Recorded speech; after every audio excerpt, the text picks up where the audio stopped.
What's up, GIGA Gamers? We got something special for you today. We got the LEC Finals, Mad Lions versus G2 Gaming. Without further ado, let's check it out.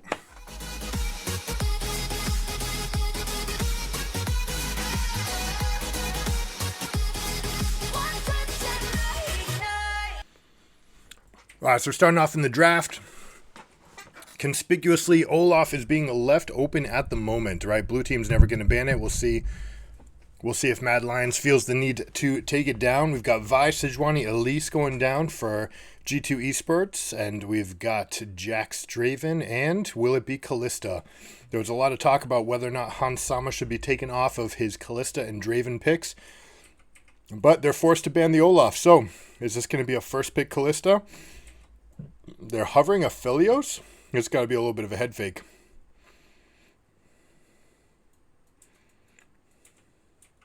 No, of course, Maokai. No need to pick bot lane yet. You can choose and kind of counter into that matchup. Expect to see some kind of broad scope champions picked here. We might see like mid plus ambiguous Ashe might be carry, might be support. There we go. Niski biting first on the Gragas. A lot of discussion about who is going to prioritize the Gragas and to see what is Cap's answer. So apparently Niski picked up Gragas after Cap smashed him with it in a scrim. And that was sort of the catalyst to Gragas popping up all over the place for them. And then you have it, whatever's going on in the LCK. Well, some of these teams, copy. Some of it do their own thing. I think G2 is pretty good at doing everything in-house. And they might have an answer, right? Just because Caps was the first one to play Gragas, he's probably done some theory crafting, probably has an answer, so it will be exciting to see where that goes. I would love it if the answer were Heimerdinger. All right, Gragas doesn't have the best wave clear early on. It's fine. But Heimerdinger, this split in all of last year was a support, right? Well, you pick Varus Heimerdinger and you're like, hey, we've won the bot lane. And maybe that's true. Or maybe you're saying Heimerdinger, let's bluff it and then move you somewhere else and then get an actual counter pick in a second lane. That would blow my mind. Although chances are pretty slim. I don't see Caps wanting to play Heimerdinger. But, being able to shove in a Gragas and there's not very much Gragas could do about it. We'll see. Anyways, we do see Ashe Sivir as the bot lane, so they're all in at level 1. There's a potential for them to just get after Heimer lanes. You go all in, you say, all right, you guys have oppressive amount of poke. We're actually just going to steamroll, go all in with our spells. Sivir having the added bonus where her W later in the lane is going to be able to chop down some of those turrets. So I love this pick. Great draft so far from both sides, honestly, right? You're getting what you want from both teams. The question's going to be, what is this counter pick to the Gragas going to look like? We see a Tristana ban. So we think Tristana is the answer? There's been a fair amount of Tristana being picked. A lot of it mid lane, almost all of it actually exclusively mid lane. I do like AD carry in mid. I think Sivir is one of the champions that can do it. I think Caitlyn, maybe. I know Varus, Tristana, right? Those champions are definitely in there. And that could be, again, an answer to a Gragas, but you're super at risk if you decide to do that with a level 6 Gragas in your face, right? There's going to be a lot of kill pressure there, a lot of setup, and it's not like you contribute to the setup for your team, especially since Maokai is probably going mage, and he's going to be a little bit squishier than normal. So check this out. G2 banning Azir and Fiora. So maybe thinking that this Gragas is a flex pick, which is beautiful. And this coming back to 2019 Worlds where you had Rookie and the Shy just trading ambiguous picks, Ryze and Vladimir in particular, and then just moving them to whichever lane they needed to. You can do the same thing with Gragas and Jace. So super ambiguous. You can put them in either way, in either spot. There's even a world where you can move some of these champions around, although we expect to see both of these in the solo lanes. And that will leave them with a jungle counter pick. It's KLED! There's KLED in the finals. I've been saying KLED is the strongest pick that no one's been picking. Spear of Shojin is so good on him. We'll see if we end up even getting the spear. That item has been knocked down a peg. We've got Black Cleaver that's been buffed. There's a lot of things that are going to be good for KLED. But is KLED going to be the answer? That would be so hype. Been waiting all year to see this, and KLED really takes the alpha to the Jace and says, yo, you want to go? because Scala here wants to kick your ass. And and then just go in. The remount mechanics are super profitable for the KLED against Jace in particular, because Jace is largely looking to use spells to finish you off. May not have all that burst to continue all the damage. And it's usually a pretty easy remount for the KLED. But we're going to have a Gragas jungle. All right, so they did it. They absolutely pulled the swap. They went for the double hoodwink. We're going to get a short-range mage for Caps, and then we're going to go Victor and just be over the top long range. Cassiopeia is going to have a miserable time in this lane, but this does still put your Jace against KLED, which is going to be, boom, heads bumping in that top lane. This is going to be intense to watch. Literally, all right, so side to side, these matchups are banger, right? Sivir and Ashe are threatening to try to get all in. Varus and Heimer will have a poke advantage, although not as big as most times. These two champions are very good at killing the Heimerdinger turrets, but I can't wait to see this KLED versus Jace in the top wave. They did it. As far as Mad Lions, they did end up flexing the Gragas. That champion can be played in 4 different roles. They were very happy to bring him into the jungle, it seems like, and win the mid lane matchup. So is this a little bit of a, maybe our mid laner's not as good as their mid laner, and so we need to get a good matchup? I don't know. Maybe, but I'm sure they're confident in Niski's abilities. But, Caps is... So the storylines in this matchup, right, aplenty, not the least of which are the supports, who everyone was saying were washed last year. It turns out Mickey X was just dealing with wrist issues, right? It's tough to play this game through an injury, and a lot of these guys end up getting these wrist injuries, and now he's feeling great, and he's carrying his team through the bot wave. They're absolutely crushing it. So I expect there to be a lot of effort through this bot wave, and certainly Mad says we're going to do it. But G2, in an absolute alpha move, say we're going to concede this spot to you. We can get it back later, and we're going to take some presence in the top lane. But you know what? They don't actually go that far. Maokai KLED are not going far out.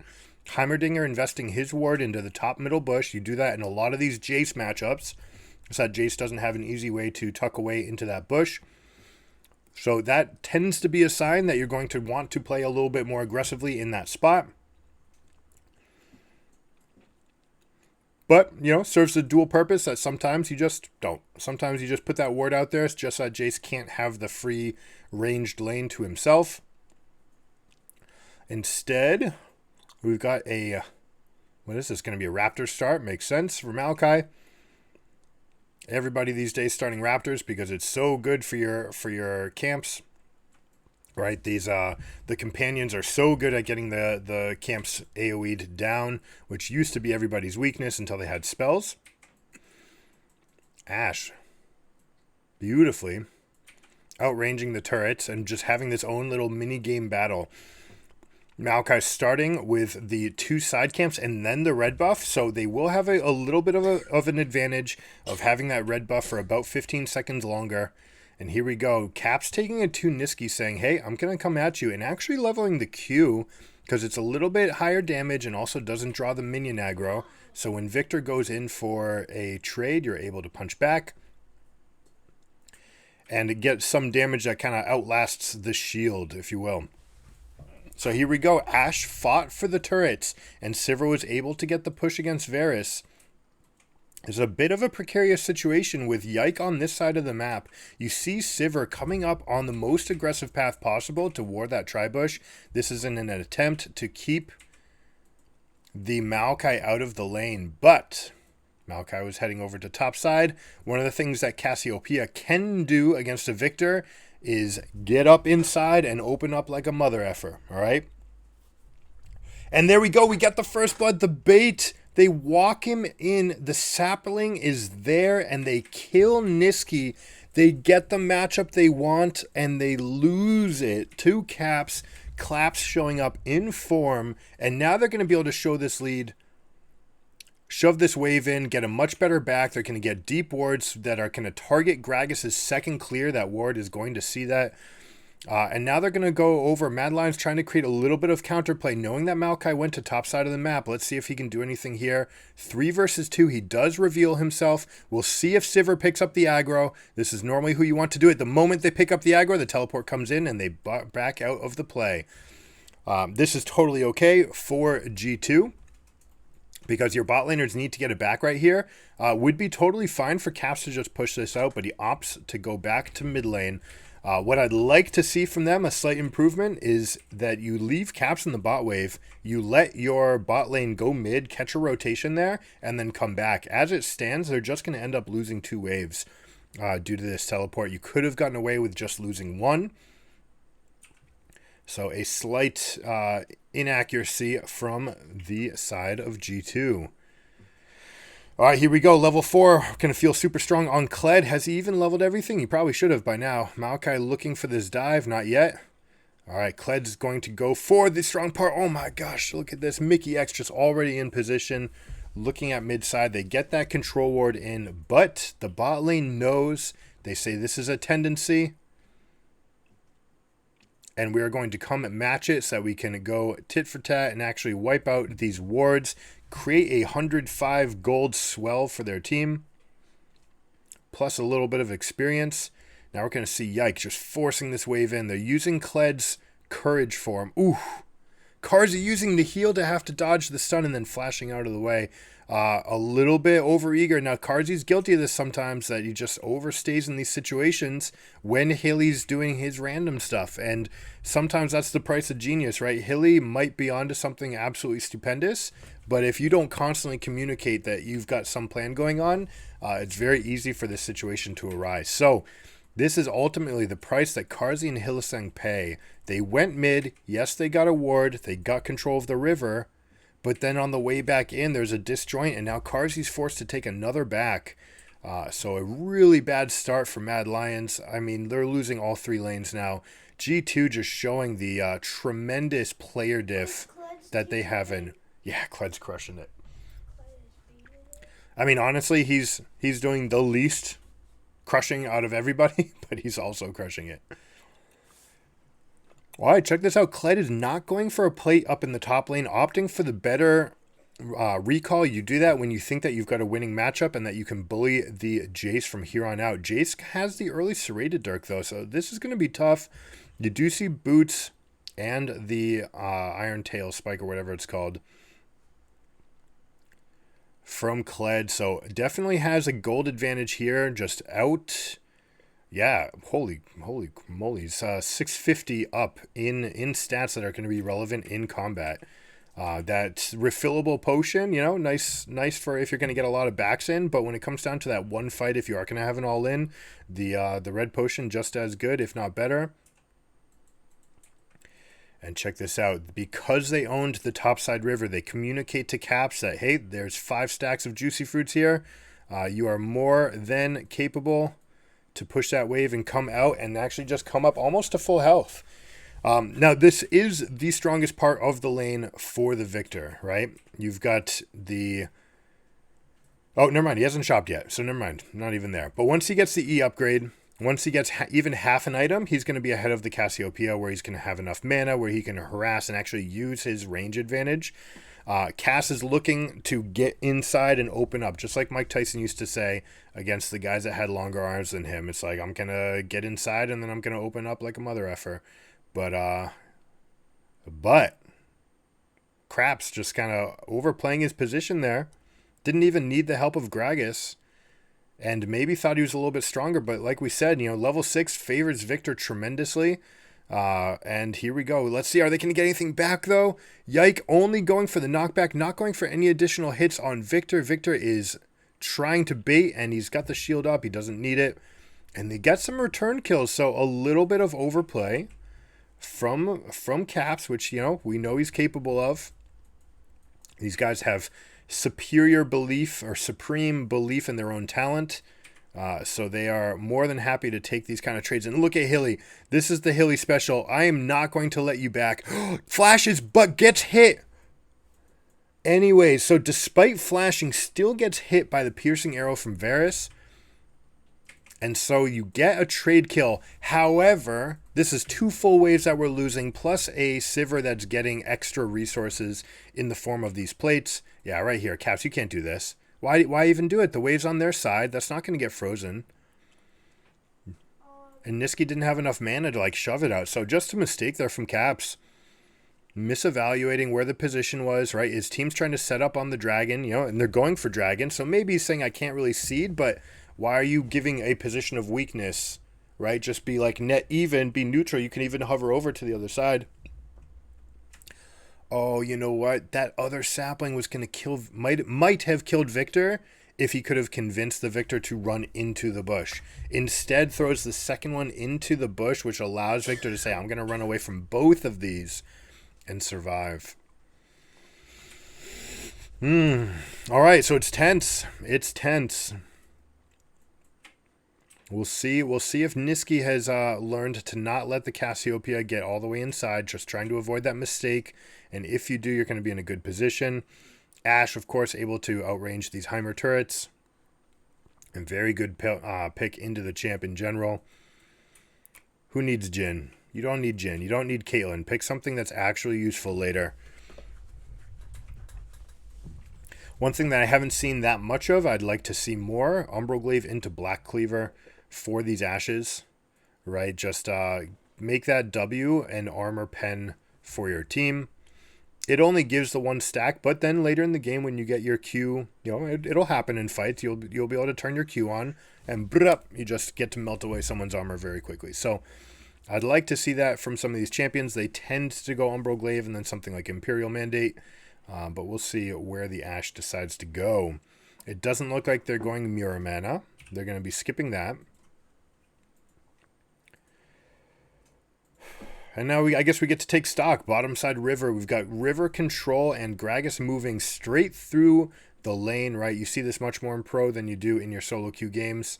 Go up through the lane. Even if you're going to your camp, whatever it is, right? If you hug those side walls, no one's going to have vision that sees you. And so you can often get just incredibly good ganks off just by running straight in. It does require a laner that can set you up a little bit, but Ashe is exactly that. Ashe is more than capable of getting that set up. And that way you get to circumvent all the wards that might be coming up. Now, that being said, G2 has gone extremely defensive on this ward line. Check this out. Control ward on the East River bush. Then you've got 2 wards tucked in around your red.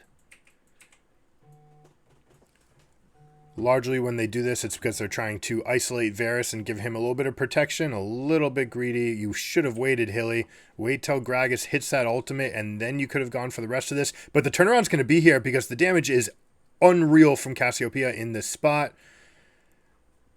So that mistake almost gets punished. Good job. You got Maokai plus Cass ults are down, but they are going to have the wave, so they're going to be able to siege in. And here's KLED showing the dominance over the Chase, just rocking him. Broken Blade crushing Chasey there in the 1v1. And these are still on those same items, right? You just have the ruby crystal's been bought out. We're going to see probably Stride Breaker here. And once that's complete, Jace cannot get away from a KLED. And KLED's just going to dominate this stage of the game. Not only that, but this team that is relying on a lot of pick and kind of blow up the middle of the team fight, the fact that you can remount and the fact that you get a little invulnerability frame while you're dismounting means that KLED might actually just be he's not a scaling champ, but he might just be the type that scales in the fights in this game.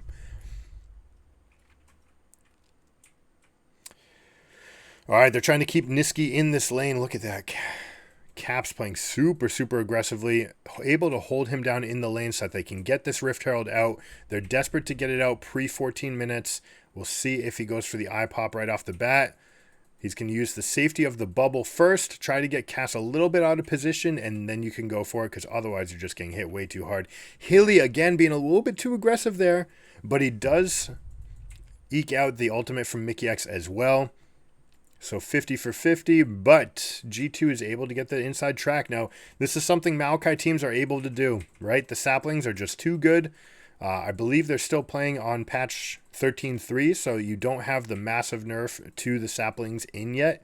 Maokai's still going to be insane in these situations. And because he is, they've got themselves a 2-dragon lead on a cloud map. Now, cloud map in particular is actually probably the best one they could have got. Look how ultimate-centric these teams are and mobility-focused they are, right? Cassiopeia, KLED, Varus, kiting around fights, one of those champions that doesn't have that much mobility. Suddenly, you're giving these champions a lot of tools to have access to more ultimates, more plays. This is probably the best-case scenario for G2 in this comp, and it's going to allow them to scale into this game. Despite not having the best scaling on anyone really except for Cass, you're looking at this other team and you're seeing Victor and Sivir, and they're going to be able to clear waves for days. So getting the cloud may allow for some insane plays here. Ooh, a little buffer there. The E knockback, or was that double E from Broken Blade? It might have been double E, but it looked like it might have been the knockup as well. If you're spot on Jace, you can knock back the KLED and make it so that he can't actually leash onto you. Here they go. They're making plays. Look at this. First rotations with a cloud area. They just get onto the Gragas. And now they're going to go for this play. KLED is taking the aggro and running through the turret, but Mickey X? Oh, yike. Using the W to disjoint the tower shot. Chasey playing this about as well as he can, but he's going to get run down by the Cassiopeia here. And they get the kill, bringing up numbers. Now, what is the cost, though, right? You're going to give up a 2v1 lane in mid, and Sivir is going to town on this bot side turret. So it does cost them about a quarter turret in mid wave, and Sivir is getting full access. So, yes, you did get this kill, and you've denied the Jace the same resources that Sivir is picking up. So net even, but when you look at the amount of turrets in, Sivir gets it first. That's actually a little bit of a big deal. Right, all of these things add up. These little bits add up, and if you're an AD carry, getting solo plate gold is going to feel really, really good for you. Close one. 50, just coin flip almost. Elyoya way out in his jungle again. What are you doing? You don't own this jungle. Maybe he's thinking that control ward in the tri-bush is going to keep him safe, but this jungle belongs to G2. It is not your side of the map, and I think you were playing strong side bottom. Gragas should be pathing down to the bot side and trying to get some semblance of control of this bot side river. Otherwise, G2, who's just steamrolling top side, is going to be able to push through mid with their lead and their just the advantages that they have already. And then they're going to go and just waltz into the bot side river and fight for this dragon with the Maokai setup. How are you ever supposed to go into any area with a Maokai and a Cassiopeia? And a Heimerdinger, for crying out loud, right? You make one mistake, you take 2 steps past any choke. I'll tell you how KLED works. The way KLED wants to work in these fights is relative to these choke points. As soon as a team makes a step that commits them 1 step further than the middle of the choke, that's when KLED can ult, right? Because now your team has to decide: do we split up to dodge?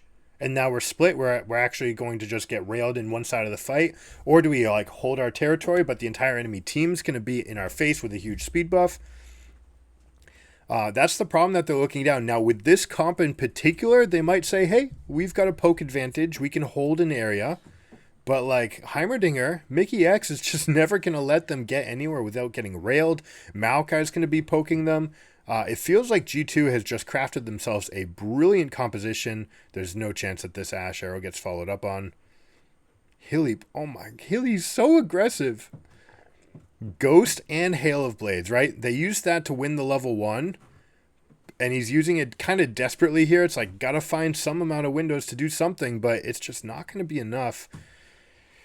Ooh, it's going to be a tough battle. So, what I do like is that Mad is trying to win this battle. Look at the ward of the ward line that they have on the 9th vertical, right? So over here, the 5, 6, 7, 8, 9, 10 being the edge of the map. They're holding this entire side here, which means that if they push out on the bot side, they have entry points, right? And they know whether or not they're contested on those entry points as well. That being said, G2's got such a big lead that they're just walking in on this area. They're walking in, taking territory, and able to push up. Now, what I like from Mad that we haven't seen some of the competitors do when they're in these losing game states, especially when you have champions like Sivir and Victor, take a deep breath. You can survive. push other lanes, get something else, right? You're going to get a turret bounty on the top side. Victor's going to get that. Yes, you are losing the third dragon, and yes, you've lost a turret, but don't lose the game, right? You don't need to force a contest here. Instead, get some amount of trade. So Victor gets topside push. You get the push in the mid wave, which could result in some amount of damage on the turret. But because they're not strong in the river, they can't be sure that they can hold that position without getting KLED ulted upon. And so they cede the mid side. They take their lead into the jungle here. And topside, hey, look, you got 3 waves. You got a turret. You got topside camps, or western quadrant camps. All of this adds up, right? You're trying to scale. You're trying to get out of this situation. It's not going to happen yet. You don't even need to fight for this soul. What you need to fight for is the Elder Dragon. So they're going to look to be as big as they can by 27 minutes, right? They want to get 3 item spikes, and then they're going to try to fight. But here we go. A little bit of counterattack. Oh my god, Caps does not realize, but he gets the E out to get the kill, despite being at no HP. And this is what you were trying to avoid. And unfortunately, this is going to snowball the end of the game. Whether or not they were in an okay spot, up for debate. It looked like they were going to be losing no matter how you cut it, but this is going to accelerate the end of the game big time, and KLED just running down that backside. The bear trap does not resolve? That seemed kind of weird. It did not look like he was completely out of range, but it is what it is. Hopefully no bugs on the stage at this point.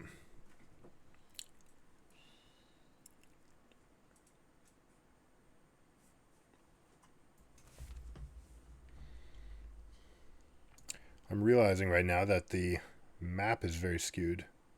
There we go. That's because normally we have the reviews on the VODs. Okay.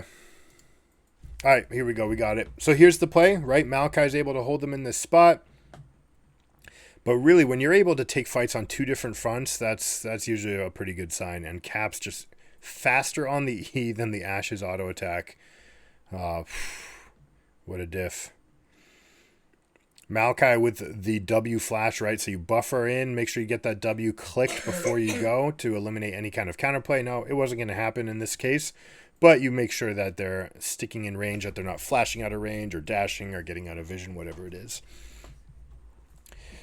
Mickey X has been pushing the boundaries all game about how far he can go in, and honestly, he's been winning every single territory. And really, this has been the tail of the split. Oh, that is a huge mistake, Chasey. You can't do that. Heimerdinger, Maokai, right? Like, how do you give up this combo in the draft? They pick one. You're supposed to pick one of the others. And I think Mad tried to outdraft this Gragas situation and ended up losing everything else because of it, right? Just, it's too strong. Heimerdinger plus Maokai. How do you ever check a bush? Even with Ashe, right? Even though Ashe has all the tools necessary to find out whether or not you're going to get wrecked, there's still, like, they have cooldowns. They are allowed to, like, add to what's there. You see it, and then they're like, okay, this is the knowledge they have.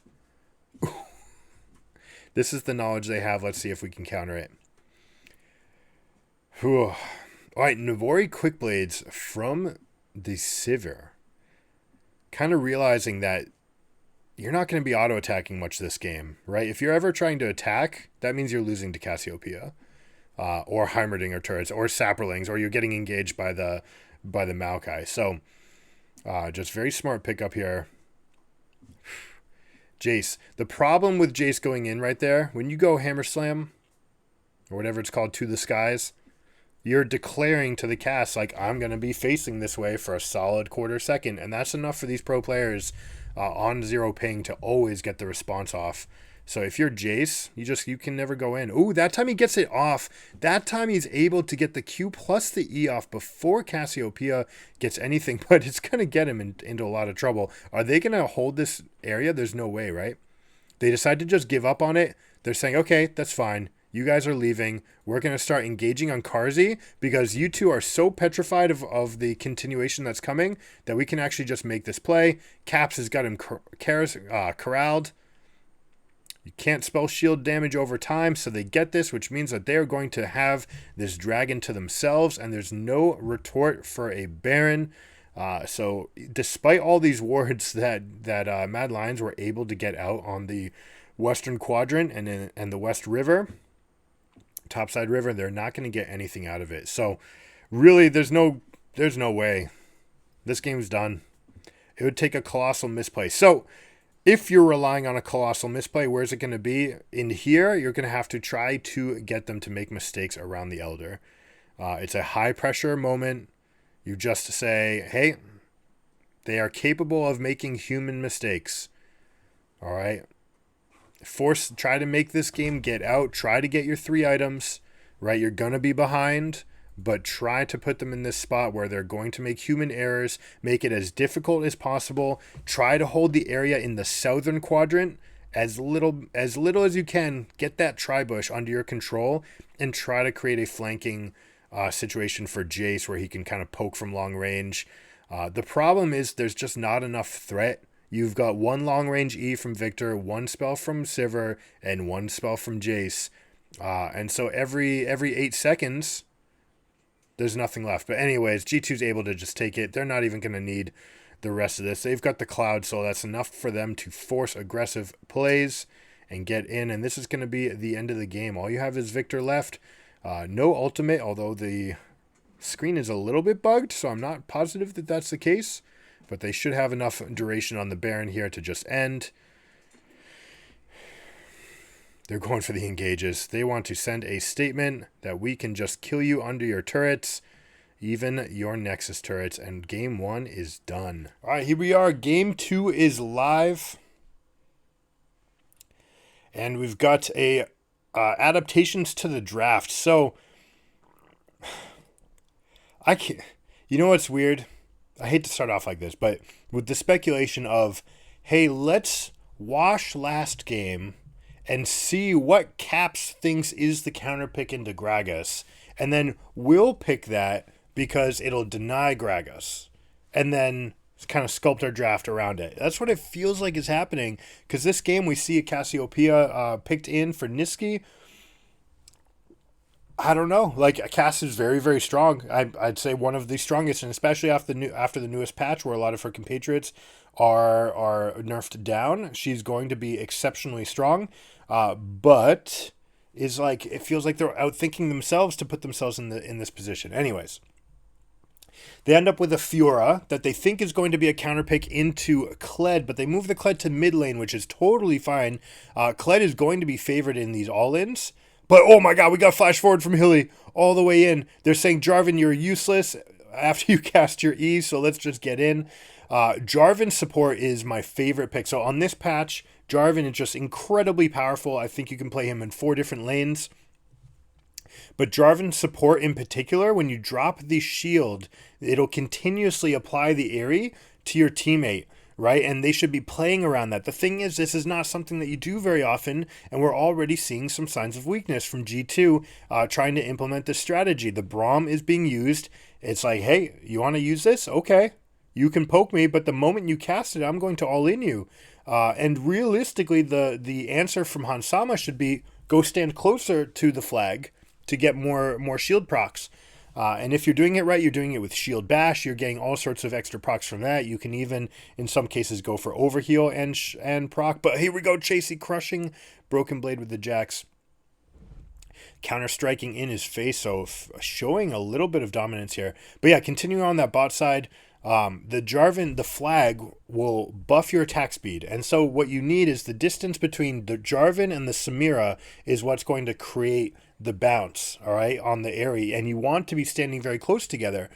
Against Varus, kind of dubious to be standing close together. Against Braum, it's actually very good, though. Jarvan can block the Q, and then Samira can rip through it. And if you do get into an all-in after the stun proc from Braum, it's going to favor Samira. She does have way better scaling than she used to.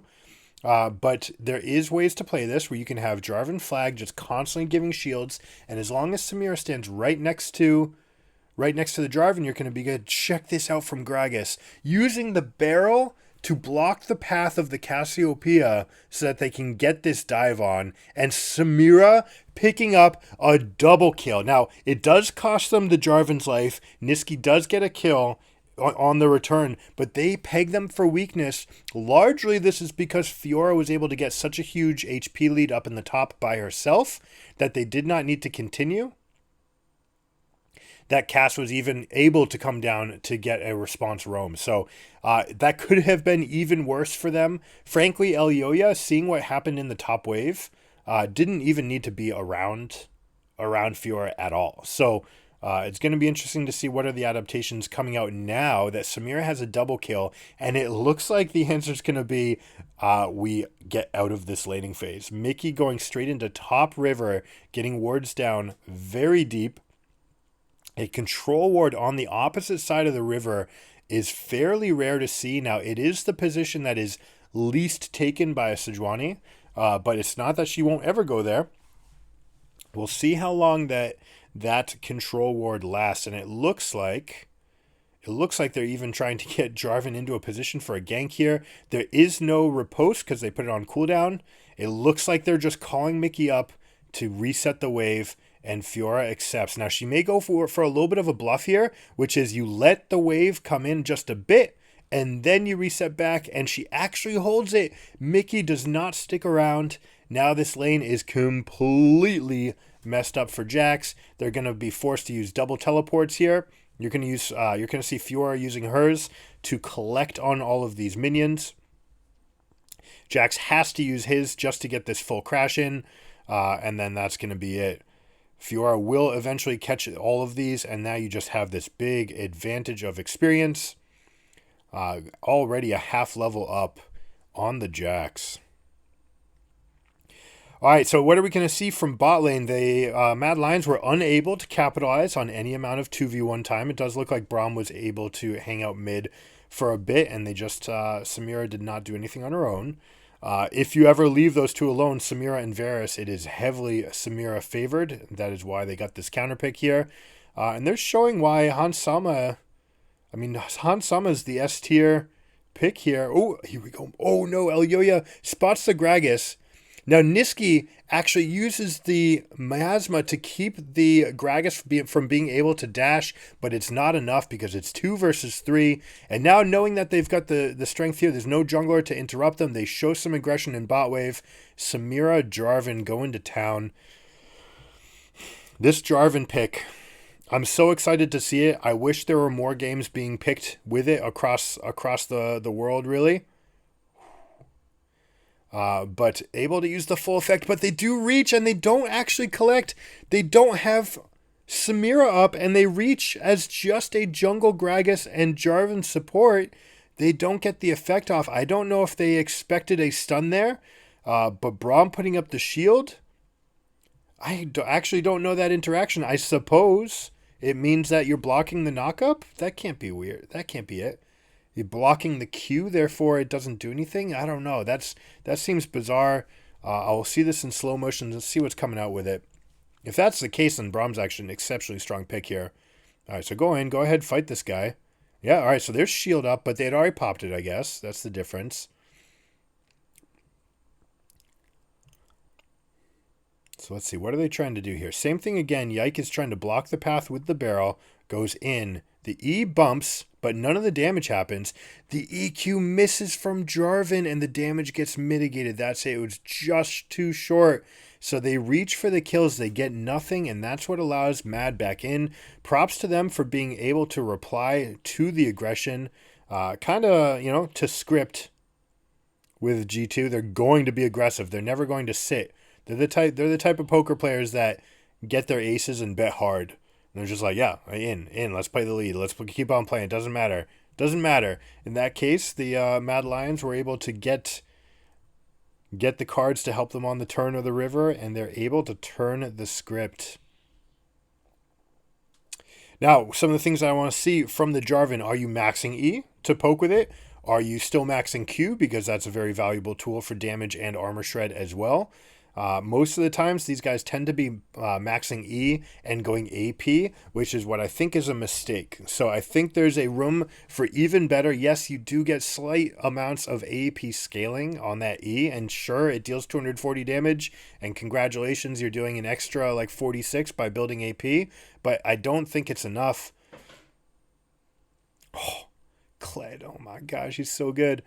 KLED there, using the Q to destroy, boom, popping out. Gets that invulnerability frame, and then Samira is just absolutely going to go to town because they were unable to kill Caps. That means he gets to go back and all in, and he's going to take all the aggro. He's going to draw everything. It doesn't matter that the turret's on him because you are just going to dismount, and your entire team would have been saved except for Jarvan stepped out, and the one hit of the charged up turret was able to kill the Samira. If they get out of that cleanly, game is definitely just over. Probably doomed anyways.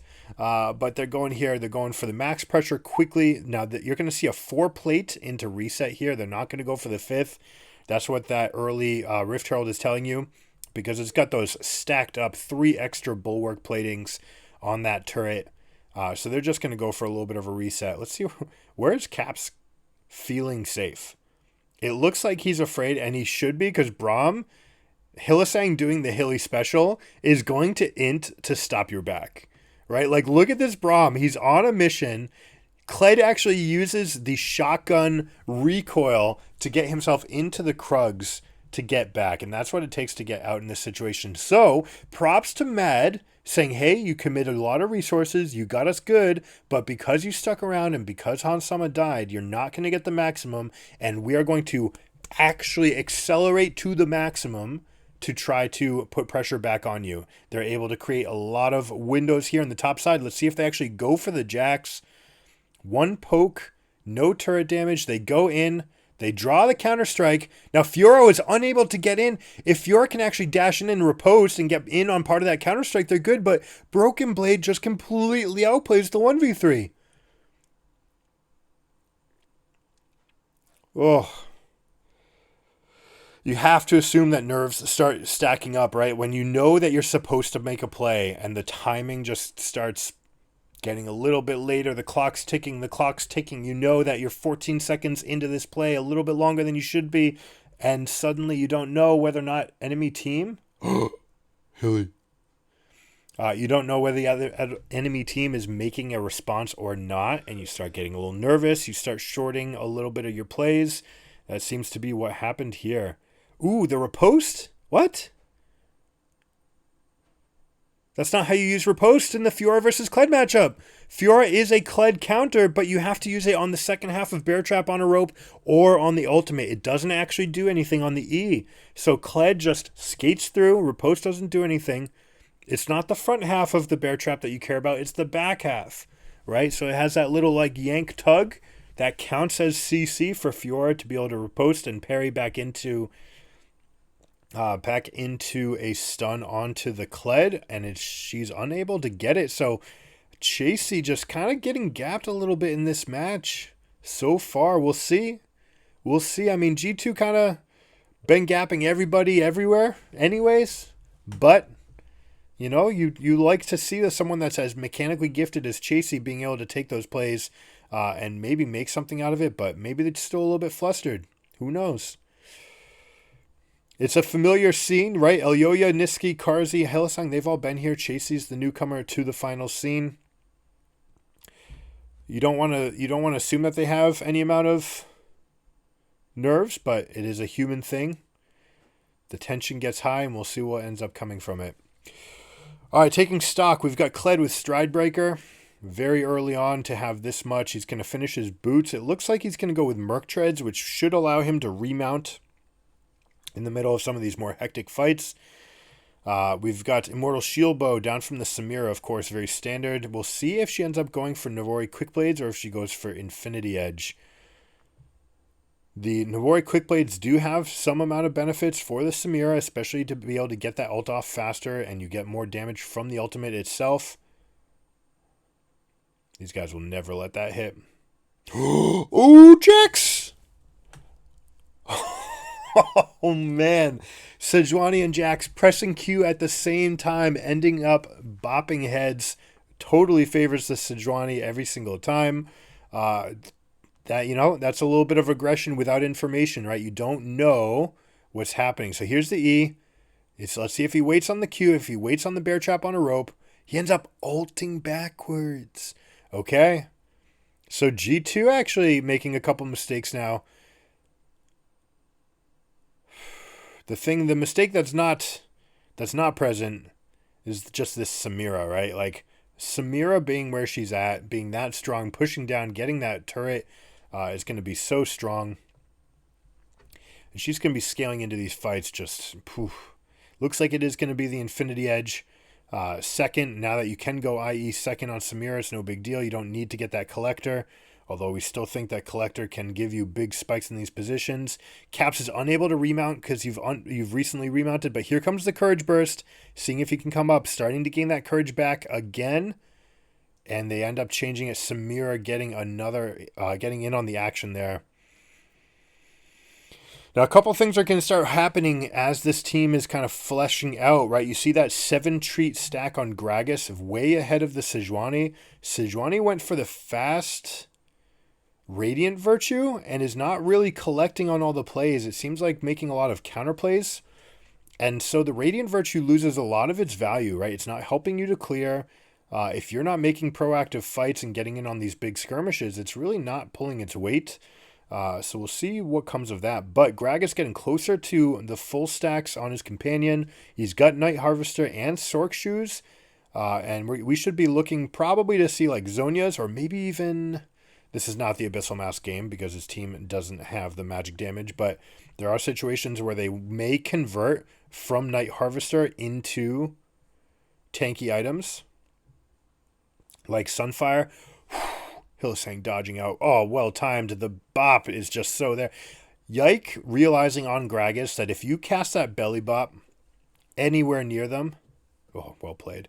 If you cast the belly bop anywhere near the guy coming out of Zhonya's, it doesn't matter whether or not you hit the front end or the back end. You're so fat that you're going to hit it when they come out. So overlaps as he's coming out of Zhonya's and just gets hit right as they respawn. 0 chance for animations. And G2 is just stepping on the pedal, putting it to the metal, making as many plays as possible. And, they can and they should. Samira does scale way more than she used to. A lot of people still think that she's an early game powerhouse, but she's not really that anymore. There was a moment where 8 consecutive changes took away early game and gave it to her end game. So those things just end up stacking up. And Samira is just exceptionally strong going into late game. The issue that she always has and will always have is that you're trying to get these big sequences off where you have to get six attacks and spells off on unique characters. As the games get more and more frenetic and the team fights get bigger and bigger, the punishments for getting caught are bigger, it becomes harder and harder to use that kit. So despite getting scaling, she'll never really be a scaling champion for that fact. But this mid-game spike is where she's going to be exceptionally strong. And I expect from here on out that every item will probably be some amount of modal, defensive plus offensive, something that can keep you around or that has other effects. So I expect to see maybe a Mercurial Scimitar. I expect to see Phantom Dancer or Mortal Reminder, right? Things that have other passive effects, not just straight upfront damage anymore from Samira. The Bloodthirster should come in. All of these things, each one of those is going to be a big moment. No need to go Collector from this position, right? All you need to do is stay alive. One of the things that's going to happen is Jarvan's going to set you up. You've got KLED that's running in. You've got 3 bodies, 4 melees that are all willing to get into the fight and make room for you. But therein lies the weakness to this comp, right? Cassiopeia and Braum into a comp that's essentially 5 melees, right? Like, let's face it, Samira's going to have to cast her E on somebody. And when you get into that big fight, a Sejuani ultimate, Cassiopeia with Miasma, Braum with the big ult, all of these things can pay off and allow these champions to carry. So if we do get into a hyper late game situation, if we can get Cassiopeia on 3 items, then she can expect to actually be able to turn one of these fights. And that may be dictating why the Gragas is going for full pen here, right? His team is 80% physical damage. You're getting a tiny amount out of Jarvan and a little bit from Jax, but mostly their team is auto attack based. They're dealing physical damage. So Gragas is opting for the full lethality or full spell pen version of the build, going Shadow Flame, has Darkseal on 8 stacks, Night Harvester, and Sork Shoes. So very much just trying to expand this lead early and relying on the kit to be good in these late game fights. Mostly looking to separate if there's going to be an engage. You're trying to blow either Cass or Varus into the team or get them so far away from the tank that you're able to rip up the Sejuani. We'll see if that's possible. Sejuani is about to finish her tenacity here. And that little bit of tenacity on top of the plated and the radiant virtue means that, she will be exceptionally difficult to kill. It is true. And this, if there is going to be an advantage to Mad Lions, this scaling comp is just getting into that late game, going into the split pushing Fiora. But you're playing against a KLED. KLED can just make so much happen. KLED, Gragas, etc. Boom, everybody's in. Everybody get in the pit because Samira is just going to shred them up. The weed whacker just jumps into the middle of that fight and they're able to get the kills. 3 kills for 1. Mickey X happy to die for his team there. And look at this. Shelly is still here. They're going to get this full turret. They might even go... No, they're not even going to opt for it. They're choosing for the faster recall, which will allow them to get to the topside jungle. They do have a window to go straight to Baron right now. All right, the wave is coming in. Fiora's going to be sticking down here for a little bit. All your waves are in good position for you to be able to take this Baron. And they got the fast recalls versus the respawn timers. They should go into this western quadrant and hold space and try to punish Hylissang when he comes to ward. It's inevitable that it's going to happen. This is a little bit too far, Mickey X. All right. Shrinks out. Oh, ends up taking the Braum. Does not want that to hit. Fighting for vision here. We'll see if he sticks around. Nope, you can't stay for this ward until your EQ's back up. But I love this position by Jarvan saying, I'm not going away. I'm just on the other side of the wall. I still want to be able to cast my spells. And here it is. Boom. The fast Radiant Virtue. I love it. This is what we're talking about. We like Umbral Glaive. We like Radiant Virtue on this champion and Black Cleaver. So it turns out the Spell Thief's Edge was just used for the extra little poke in lane. I do think it's still better to be physical because that extra damage doesn't really add up. And you do end up dealing more damage with your W and R. And very specifically, your Q and R end up dealing more damage, but also your W, the shield, has a big ratio on there. So he gives up on that, but ends up being stronger in this position. Samir is just giga fed. Don't expect them to actually even try to kill these wards. There's no real need to do it. He might do it because there's nothing else to do. What I don't like is that he put the flag out for a little bit of vision, which is something that you do sometimes. But, that's a lot of damage that your team's missing out on right now. You tend to want that attack speed bonus to be with the team. All right, and here we go. How are they going to cement their victory? We do see stopwatch bought for Gragas, and it, as expected, going for Zhonya's third. They're going to fight for dragons. They've got the buff. They've got winning situations in every lane. The only person that could be a problem for them right now is Fiora. And honestly, she's not big enough to stomp on Jax. It's not going to happen.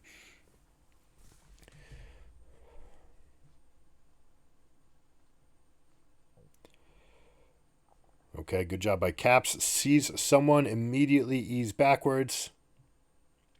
And now you put the fear into Mad Lions. Like, hey, there's a KLED in our lap. In the southern quadrant. Well past the beach. He's storming Normandy. So we have to play super cautiously if we even want to enter our own quadrant. And so they can't even make a face at this dragon. Not that they should. Again, they shouldn't, very specifically. But they're being denied the entire quadrant, which is something that they'd like to have access to. You want to be able to farm your own quadrants on your own side of the map. You want to be able to go side to side as far as pushing, always staying away from enemies. And they try to make that play happen for the Fiora, but they end up getting rotated on very quickly. I don't know if Chasey just didn't realize what the timers were. But, props to G2 going straight from Dragon to top lane, right? You go via mid. You've got the Jax kind of teleporting in behind them, creating some extra pressure, forcing the Fiora up. And then all you need to do as Caps is survive. All right, here we go. Caps is going to get the remount on the mountain, on the turret, right? You can use that violent tendencies to get up the courage to remount. Oh, nice job, Samira, saving Yike from a empowered piercing shot. And they come over because they've got the bigger wave here. They've got the cannons buffing up. Absolutely, ever since the change to the cannons, making them that much stronger, the siege machines stronger at pushing. It is so important to actually get one of those things all the way to the turret if you really want to go for this play. KLED goes and picks up the wave. They end up rotating over. Normally you see that a little bit differently with the fighter in mid-wave, but because both turrets are happening at once, it's fairly standard. This has to be the play from Mad Lions. You just have to force the mistakes. Go for it. This is going to be your last good chance at any kind of parity in these fights. You are behind. Yes, you're going to lose, but you gotta take that fight. You got to make the stab.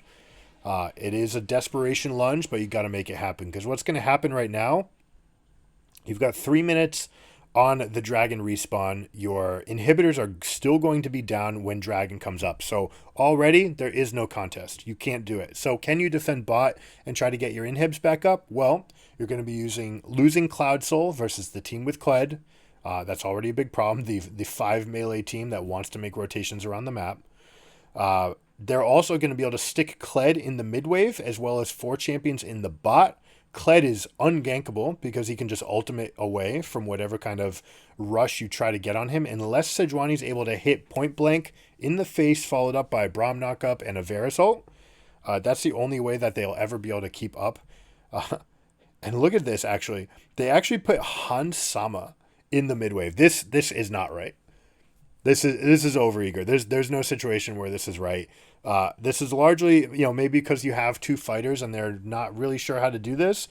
But Caps is the one who's supposed to be mid, not Hansama, and then you walk in the other waves. They may be saying that, hey, we can just farm all the waves before they even leave the base, and thus let Broken Blade in. But look at this, like, Jax is not as strong as KLED. They can all in. The price that they're going to pay is not enough of the turrets. And so what are you going to do here? Now you're separated. There are 2 fights. Fight this fight. Take it, Mad Lion. G-Blade, Broken Blade on G2 is out of the fight. He ends up ward hopping to get back in. And it looks like they're actually trying to go straight into the turrets. There's just no, there's no reason to do this. You can get the 3rd inhibitor and then do this. G2's never been one to wait for that, though. Hansama using his ultimate to just lifesteal tank the Cassiopeia. As expected, we saw the defensive items, Bloodthirster into Guardian Angel. And here we go. They decide now we can take it a little bit more to script. You don't really need to set this trap right here, although it is a flashy way to end, and maybe this is good for the fan base. But, oh man, Broken Blade gained the full thing. We get the resurrection. They did get the first kill on Samira. They're not going to be able to get the second, though. And Hansama able to just hard carry this. Sejuani able to bop cavalry charge into the face of the charging Samira so that she doesn't get that much down. But look at Samira, man, just chewing through 3 minion waves, just gone in one Weed Whacker cycle. And there they go, up 2-0. They've just been the better team by a lot. It hasn't been close. So looking forward to game 3. Maybe there's something. If Mad Lions is going to come out, they're going to have to just pick up part of the map. It may not be 2 lanes. It may just be 1. You'd like to get 2, but if you can get 1, find 1 point of strength and make it strong. You got to go after it all the way. We'll see. All right, here we go. Game 3 is live. Another draft diff, player diff, coach diff. Everything has been G2 diff in this series. Let's see if they're able to slam dunk it home. You see Heimerdinger planting his turrets, getting ready to swap over. After dropping that ward, it looks like he's going to go pick up a sweeping lens and see if they can fight for vision somewhere. Probably in the vicinity of the Olaf. They want to get Olaf ahead. Now check this out. We've got double. Huh. Look at that. Phase rush from blue team. Chasey and Niski. Normally you take phase rush when you want to avoid the all-ins. So are they truly just trying to plan around a single hyper carry Zeri going into this game? I don't know. You are going to have Gragas with Rod of Ages. Very difficult to kill, but not the highest damage output in the world. Rod of Ages into Seraph's Embrace.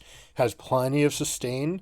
Very difficult to chew through it, but Talia has exceptional wave clear by level 5. She can basically one-shot the entire wave and then start roaming and looking for these plays side to side with Vi to help set them up. Now look at this placement, right? Nice and wide from the Heimerdinger, just a little bit of presence. You can throw down the extra Qs if a fight or an all-in comes up, but looking to just set himself up to be able to poke. Same thing as in game 1. We've got Raptors to Krugs, then back to Red, so you get a slightly longer timing. Elyoya, same thing as in game 1. Actually, no, this was the inverse of what happened in game 1, where it was Elyoya on the top side that was able to go Raptors to Krugs to Red buff. This time it's going Red buff second. A very slightly faster clear, not having to overlap on the way back. But your red buff goes down 15 seconds earlier. So, we'll see if they end up in fights. It does look like they're going cross-map to each other. So, like ships passing in the night, they should not have to worry about this red buff diff. But it does mean that Vi is going to be a little bit healthier coming out of the jungle and into this bot wave situation. Now, check out the wards that we have in the Western Quadrant. G2 investing 2 wards onto this side to see what's going on, and they're even going to catch Wukong. Wukong going over vision. This is so bad for Mad Lions. This is a huge advantage.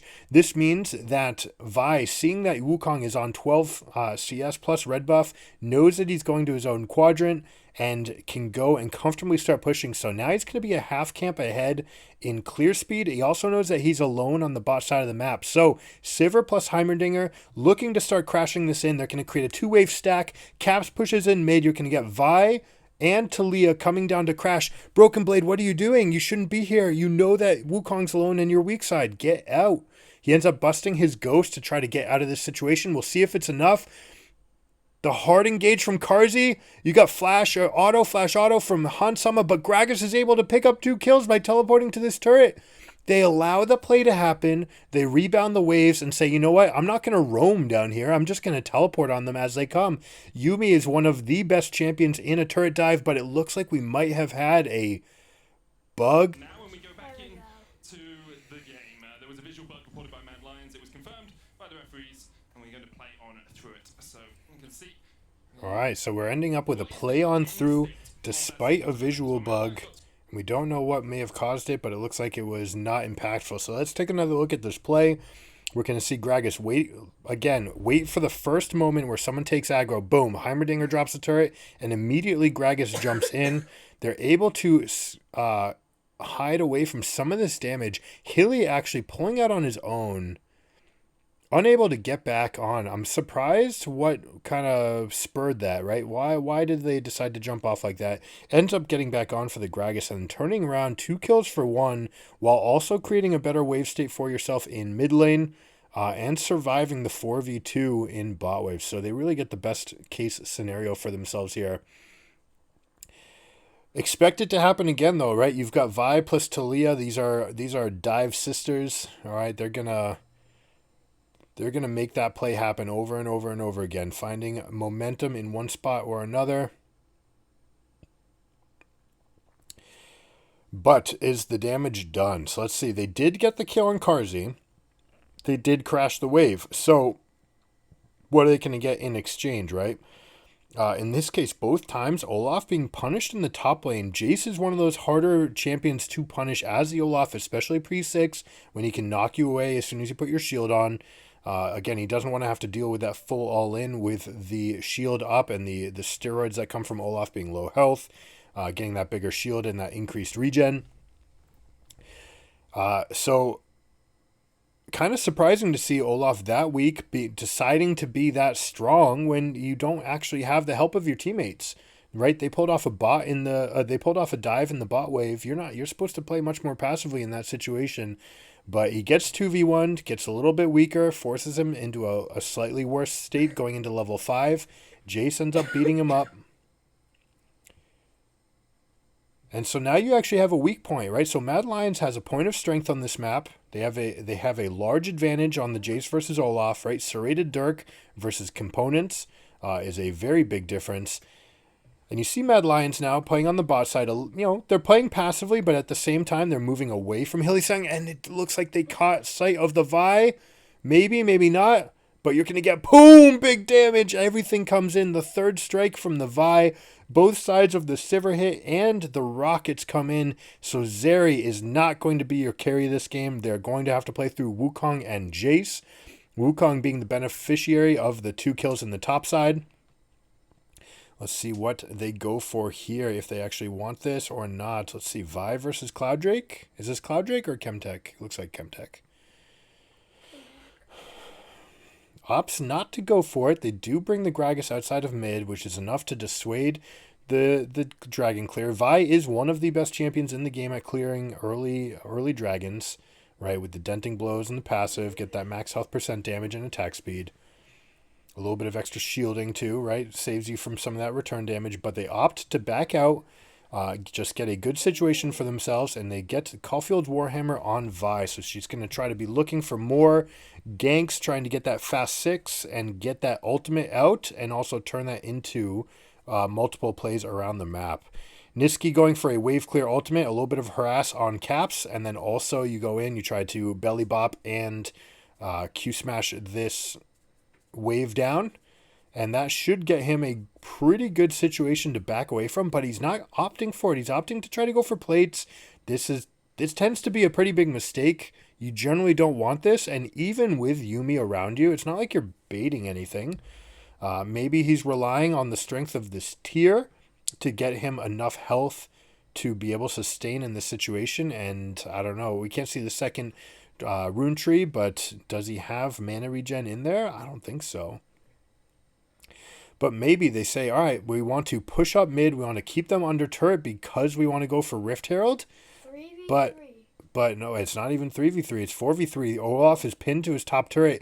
So the play is called not to recall, instead to push up hard in 2 different lanes, and that allows them to rotate over and get this kill. Now, is Sivir able to take any kind of health advantage in the Sivir versus Zeri matchup? It doesn't look like it. In fact, it looks like he tried to get a couple spells off. Won't be getting any sort of advantage here.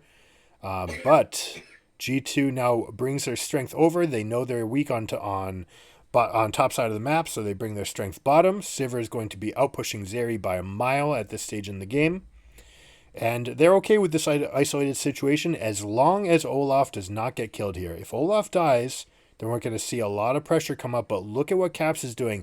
Hovering the play, suspecting the Wukong of being there. Oh my god, here we go. Another time where they take aggro. They drop the teleport right away, but they get the first kill. Yike does not have the aggro, but he has isolated. This is a mistake that these pro players don't often make, which is to go off by yourself. Your team is often picking up aggro for you. Olaf gets the return kill on the Wukong during the dive, which mitigates the effects here. You do still end up with more damage, more gold going over to blue team. And if this results also in a Caps kill on Jace, he does not get the E out, and he misses the W. Suddenly, this is actually going to be a bad situation. Chasey just outplays Caps. Caps blunders hard in the top wave, and suddenly this Jace is going to be a massive problem. Serrated Dirk, he gets the plates. They get 2 plates. They kill the Olaf for the 3rd time. Not only that, but the Olaf getting a kill himself reset his gold value. So the Jace is going to be getting max gold out of this situation and being able to shove up hard. So they have a point of extreme relative strength. We're going to see how they transition this Jace. Start thinking about what these endgame team fights are going to look like. The problem with Jace versus Olaf is that no matter how much damage Jace is dealing, he's never going to actually be able to stop this Olaf from puncturing into your backline. Look at this damage that comes up front. Boom. He's got the ultimate, so he's not going to get knocked up. He just comes up, jumps right in. He has the E and the auto buffered to be able to go. And now this bot lane dash, again, playing into the Gragas. The moment they take aggro, the Gragas is in on the teleport. Zeri also using the ultimate to chunk out the minion wave so that there's very little counterplay or a very good chance of mistakes being made going into that situation. Oh, they turn it around. They thought because they had the Yuumi ult that they'd be able to lock down Sivir. And instead they overcommit, take the stun to the face. The bouncing grenade hits Carzzy in the face. And man, he has not been up to snuff so far this game. You know, yesterday he was gapping, what was it, Envoy? Yesterday? Yeah, that was yesterday's match. And going strong, but this game just a complete 180, getting turned around on. But oh no! What is going on? That has to be miscommunication. Chasey dropping the shutdown over to the Olaf is going to completely rebound this wave situation. And Olaf is going to take that and steamroll with it. Let's see if he goes. There's a little bit of miscommunication there about who's going to come back in or out of that fight. Vi ends up getting the double on here, and they're going to be able to take these fights.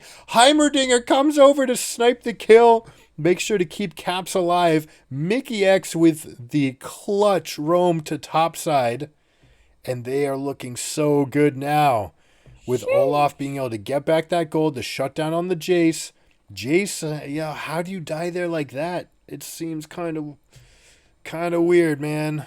You got to avoid that kind of death. Now, they're going to show some amount of strength here. Sivir just being much larger than the Zeri here. 0 and 4. Not even Immortal Shield Bow versus a completed Kraken and Magical Footwear and 55 stacks done towards the Cull.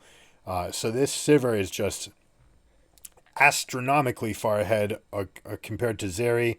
So far that they're actually sending Mickey X up. They say, oh yeah? You want to throw your ult off? You're going to be in a pretty stationary spot? Okay, fine. I'll just throw grenades in your face. Mickey picking up some amount of aggro and getting the stun on Wukong to save Hans Sama. Let's see, we're going to get some amount of peel from the Vi as well. No, he's just faking to stall for time. Hylissang does not have enough. There it is. The E comes back up off of cooldown, but it's a little bit too late and not able to get Gragas in range. So you do have a little bit of tempo. You don't get the counter kill, but you are going to have this wave pushing in. They should be able to turn it into plates. They should know that they're strong here, but it looks like they decide to just take the recalls, not even getting a plate for themselves. You have to take something.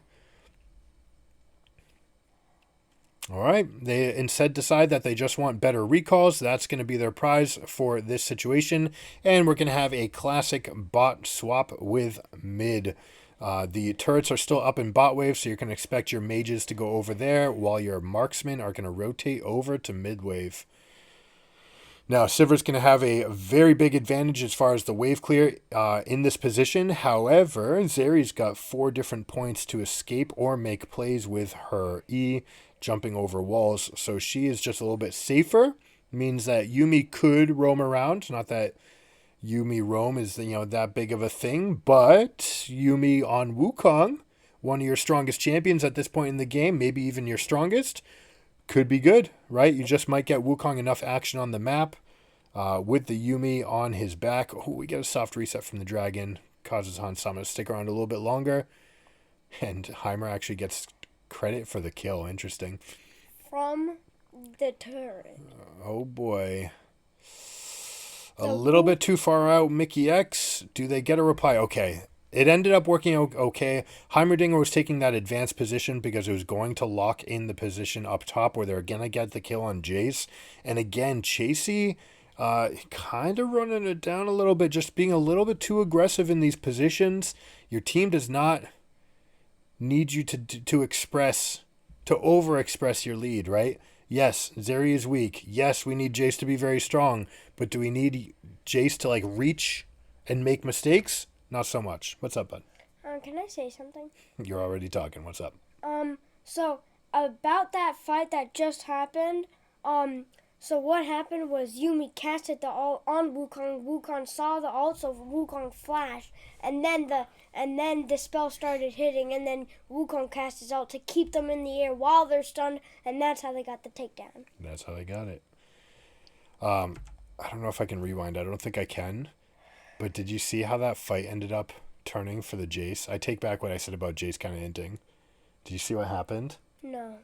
The dragon got killed. So the third dragon comes up, and the third dragon changes the elemental rift. It was the mountain dragon. Jace was walking, and the mountain came up and knocked him back and put a big wall in between him and his escape route. Yup. That is pretty rare. First, I've never seen that. Actually, never seen it. For the game to actually stop you from getting killed. Like, what if you were actually going to base right there, and right when you were about to teleport to base, the thing trampled right up of you, Yep. and then you were like, oh shoot, I need to read back, and then just someone comes and tramples you. And then someone gets you. Yeah, it could happen. Because you're just not ready, and then only if the realm just... There's the Jace expressing the lead. Boom, that's what you want to see. What a Yeah. full health with the ult from the Olaf, and still not a kill, but tons of damage. Well, the ult from Olaf is actually bad for him there because it makes you lose your extra resistances. Olaf actually naturally gains some extra resistance and then drops it to go into that rage form. So when you're trying to survive, unless you're actually dodging crowd control, you want to keep that up. Two carries on blue team is Jace and Wukong. Maybe Jace is in first place right now for their team. Maybe. Yeah, A lot probably. of good things from Jace. Also Wukong. High level, Jace is the highest level in the game. While Jace and Talia are tied. So Talia is going side to side, trying to make these side to side plays, and you do have the vibe. But yeah, Jace punishing this Olaf pick. Honestly, if you were going to pick a blind pick champion that wasn't afraid of Olaf, Jace is one of the best case situations to be in. And showing this, showing the diff right here, especially with this item leads and a 60 CS difference. All right, Mickey X being caught out a little bit, but drops out the rockets. We'll see if they get the return plays. Vi ultimate. How much return damage? They don't get the Elyoya. He's got Divine Sunder to keep him alive, and Broken Blade goes after the... And the turret's destroyed by the scuttle. They get the turret anyways. They have their cake. They eat it too. And Jace just being flexing right there. But this time it's controlled. It's with the team. It's with the Yumi. Yumi plus Wukong and Jace expressing their leads here. Oh, big move. Oh, my God. Look at the dance moves from these two world-class mid laners. Was Niski trying to predict a flash there? I don't know. Almost dead. Maybe Wait, just trying to good trap shot. the cat. Oh, what is that? What? The self-cast? Oh, then the Zeri takes the kill from the wall. Oh my gosh, from downtown, Zeri gets that kill, and they're able to do it. But that was some fancy feat. Caps with the self-cast on the knock-up, knowing that they're going to dash onto his face and then flashing to what Gragas dodge. did was he kept Talia from getting away. So Gragas came, he drunk came in, threw the bottle, and then it slowed her down, exploded it, did the ka-thunk, and then dashed back a little, and then threw the ult, blasted her towards their team, Gragas's base, and then just came ka-thunked again through the thing, but at a slight amount of health. The Jace comes in and makes it this much health. Zeri comes, comes bouncing off the wall, straight through the turret, and and gets the takedown. Blue team has got the dragon. Finish. Did you see how they got it? Kind of talked. It was exciting though. It was worth talking about. It looked like G2 making for a desperation play. Oh, knocked up. Talia actually putting up the wall just to slow everyone down the Baron. This is fascinating.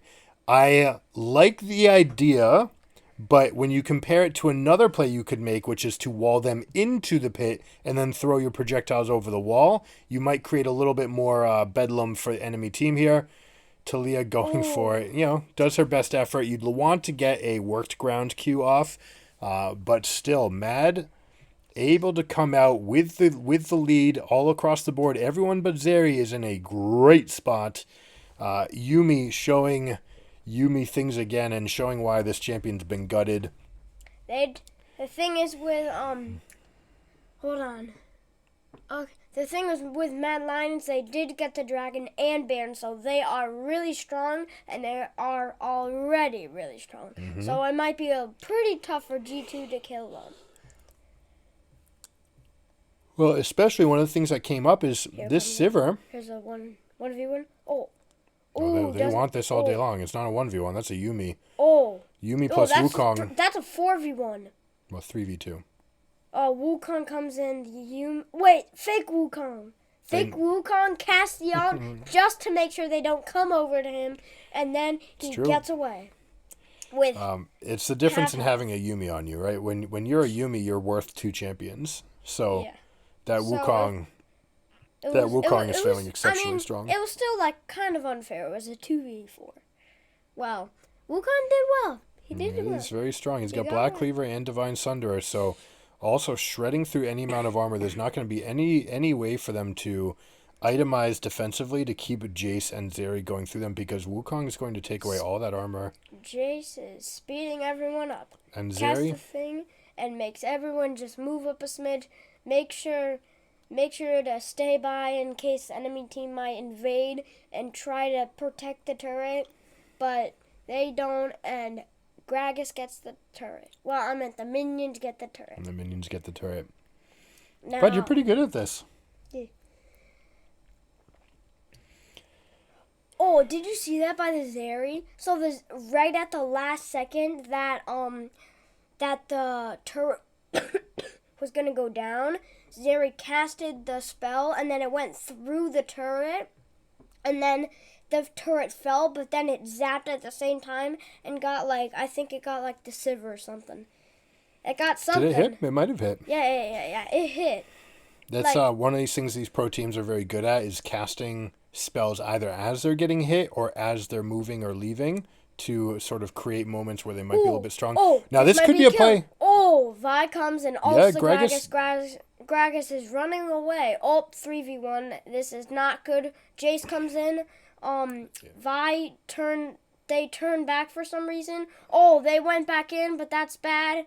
And they come in, and then they lose the fight big time. If G2 wins this fight, this would be absolutely incredible. Oh my gosh, they end up overreaching. Now, Gragas is basically unkillable with this Roa Ceres approach and using Phase Rush to get away, but they end up overcommitting to the fight. Zeri is unable to contribute. Sivir is just wailing with AoE damage. Kraken Slayer and Navori just pummeling through this team. She has enough damage. Talia's never going to kill Gragas, but Sivir can rip through absolutely, even with the Roa and the Seraphs.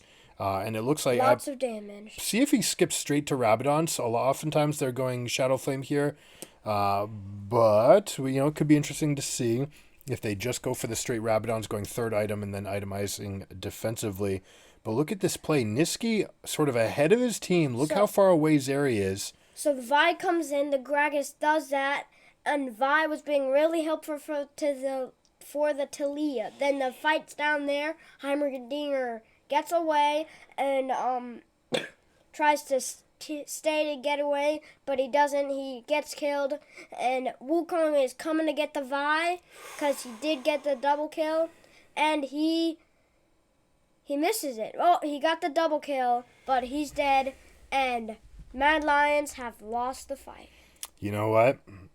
I'm gonna say Elioya threw that fight on Wukong. You know why? What? They used everything on killing a Heimerdinger. Yeah. Big deal. Congratulations, you killed a Heimerdinger. They still got the slow out. They still got a lot out, and they didn't have enough. They got Heimerdinger and Talia. Sure, but the Wukong isolated the Heimerdinger and was killing just the Heimerdinger, and then flashed the wall to kill just the Heimerdinger. So ult down, flash down, has nothing left, no cooldowns left to punish Sivir. So Sivir's the carry, not Heimerdinger, right? So Wukong spending all their resources is incapable of then finishing off Sivir, and Sivir just starts ripping through the entire fight.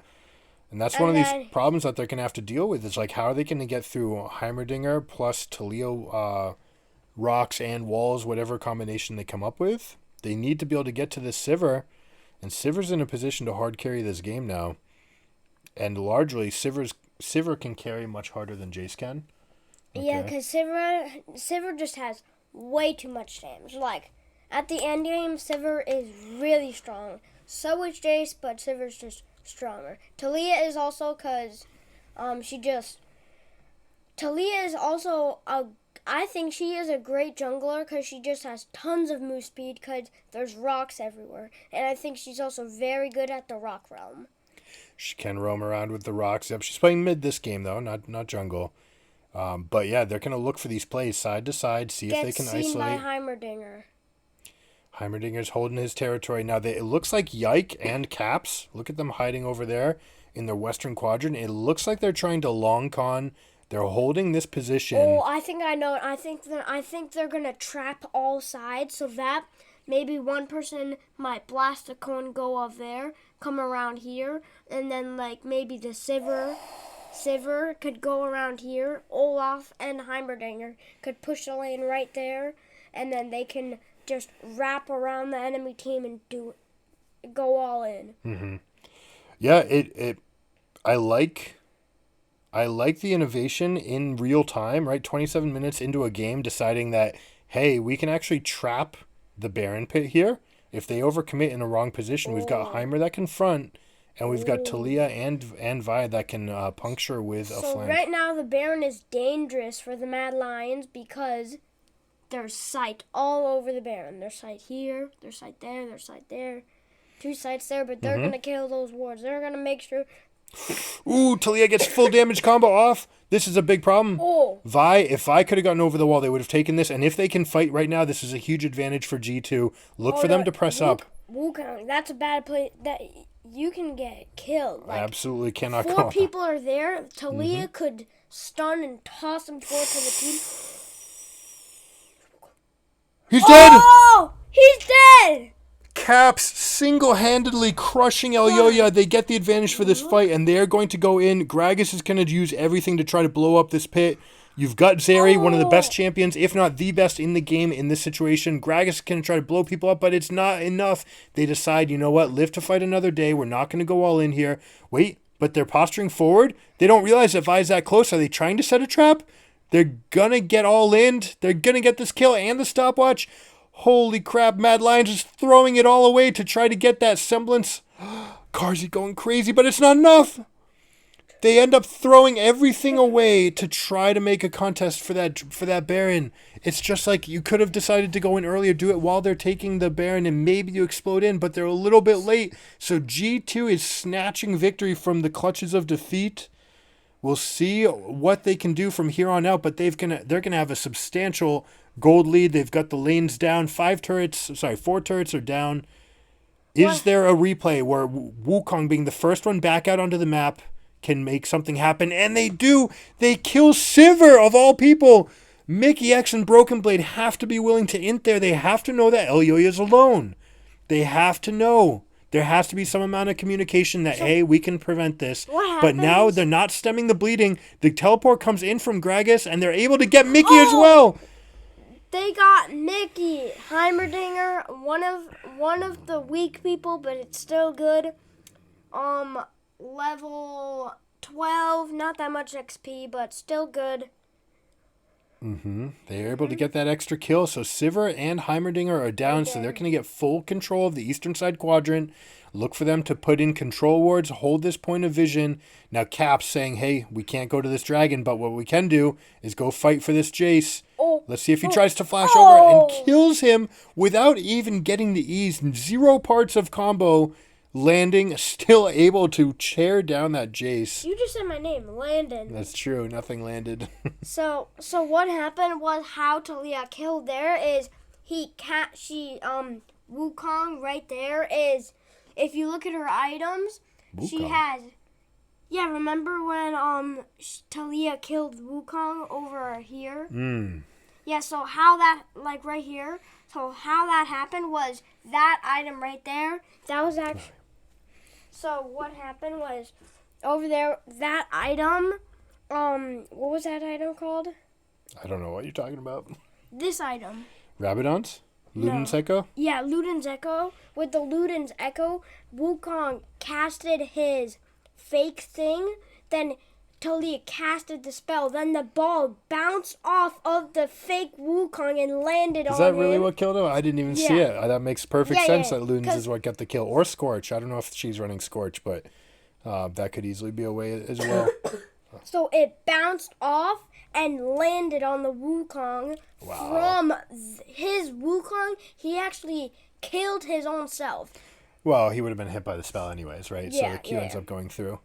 Yeah, so he would have died anyway, even if he tried to get away. That Talia casted the spell off of the fake one. The ball from the Luden's Echo bounced off of the fake Wukong, landed on the real Wukong. What do you think's going to happen now?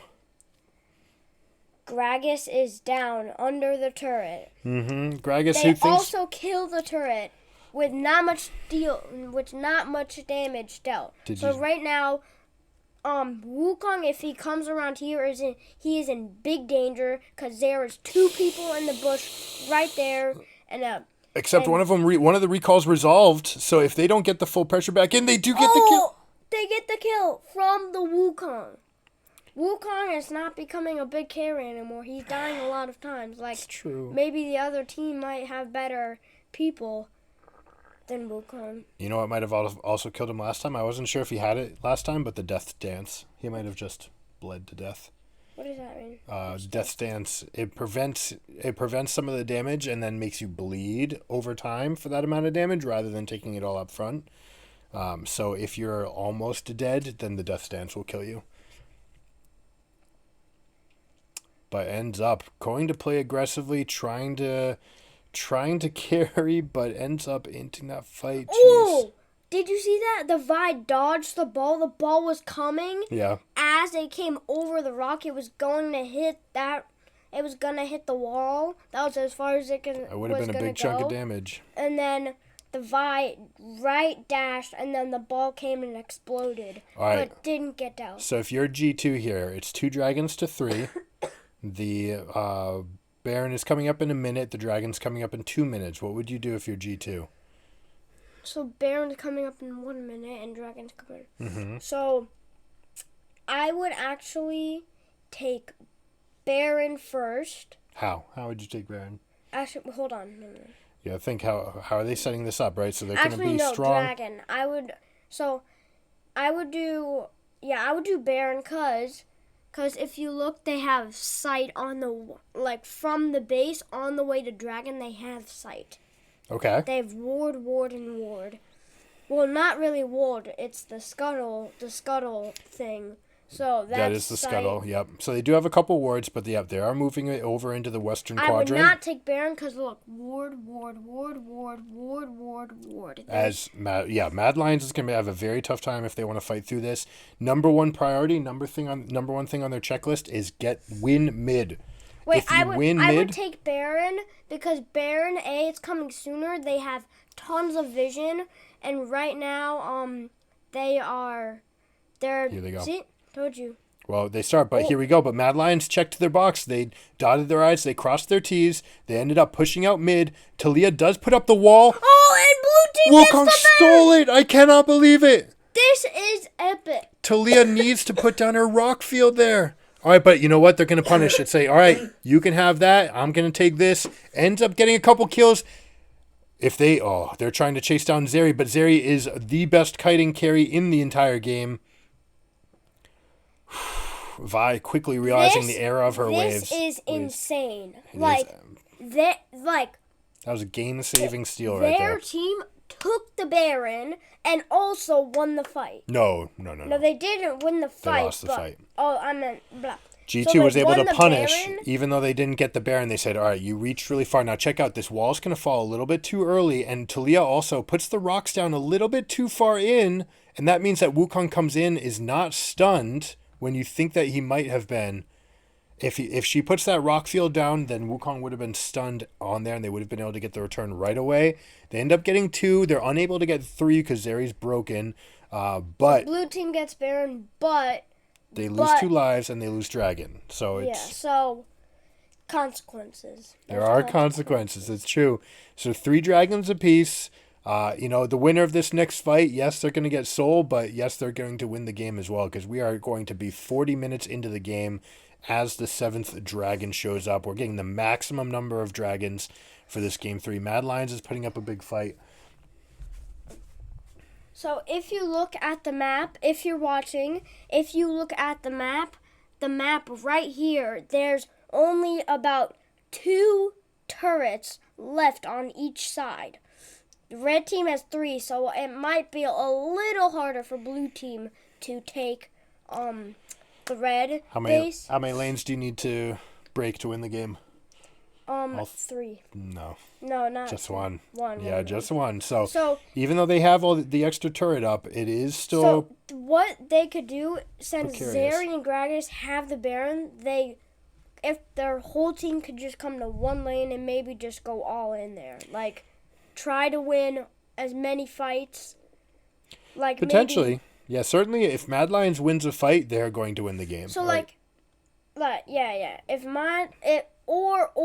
G2, because G2, they only need to kill 1 inhibitor. 1. It's true. Because the inhibitor is just wide open and it's like, hey, come and get me. So you know what they're going to do? Every time that they leave, they're going to push out this mid wave. And if they have the patience to do it, they'll create a slow wave and then stack up to push in. But you're going to see the all-in threat at all times. Jace poke, Wukong trying to get in from the flank. You saw, again, Yike and Caps together trying to create a death bush somewhere on the map because those two champions synergize as strong as any 2 champions in the entire game. Do you know how Vi and Talia work together? No. So Vi dashes in, gets on range, ults someone that locks them into place for long enough for Talia to throw her rock and then knock them up, and it creates a chain effect where it's you're locked up, you're knocked up, and they one-shot anybody. Yeah, a little bit of miscommunication there. Knocked up. So Vi casts her ult, and then Vi casts her Q, which is 4 knockups. Well, she does Q to get into the range, always.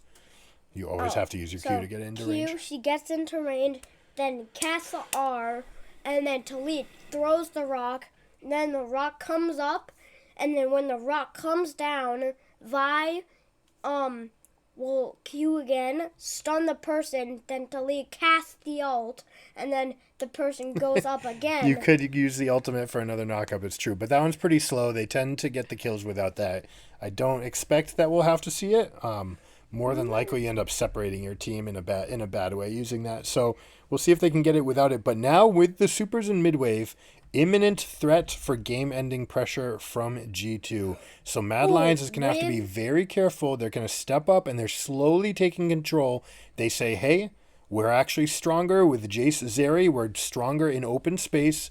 We're going to walk into this eastern quadrant and take control, especially while we see Caps in the top side. Now, Caps has created a slow push in the top wave. Check that out. That's going to be important because now we have supers, and they end up going in for it.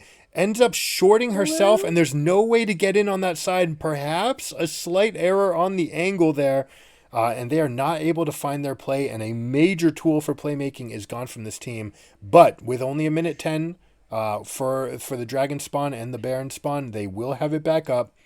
That may have just been a play like, hey, I've got this. My cooldown's short enough.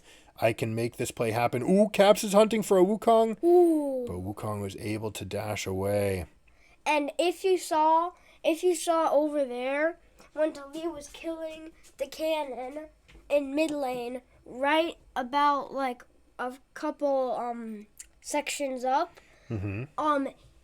Talia is going to be a little tough because when she casted a spell or something, it said like 943, then the critical strike thing. 943. So She's got big damage, right? Yep, That's what you're yep. saying. Yep. And she's gonna finish that Void Staff soon as well, which is gonna put her at complete endgame items. And now, if you take stock, right, look at the amount of items that are out there. Sivir is getting close to being able to sell her boots for a Phantom Dancer.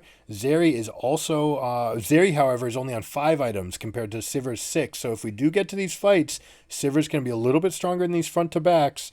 The Navori Quick Blades going to splash out. Now, Zeri did go for Eye Edge instead of Quick Blades, so we are going to get a little bit more damage in these kiting situations. Wukong ult, but Heimerdinger does not get blowed up. He casts the stopwatch, then he respawns, gets away. Zeri casts the spell, deals damage, and G2 takes it. They've got the G2 tools. won the fight. G2 won the fight. And the game. And they... It's making you choked up. All right, so Karzi, the hero mode. No, it's it. Oh! They get him. And he's done. And that is all. Wait, what? What? He's just ulting back to base for a cruise ride because it's fun. The team is ending. I don't know. Is he swapping to teleport? I think he just did it for a little joyride. Caps has got style. Claps came to play. G2. Oh, yeah, he wanted to teleport. Teleport back in, yep. So he swapped. Funny. That is funny. That is some ultimate expression. And Now, check out the elation. Now, what G2's happened chance is again. G2 is really happy because the game is not over. No, game's done. Huh? That's it. They won 3-0. Wait, G2 won 3 games? Yep, that's all 3 games. So a clean sweep. They show that they've been the best all season. People were doubting. So Mad Lions was the one who had 0? Yeah, Mad Lions is out now. So great split. G2 won the game, and now the game is over. Hope you guys enjoyed it. If you like this video, please consider liking and subscribing. It helps the channel out a lot. I'll catch you guys next time. Keep it surreal. Peace.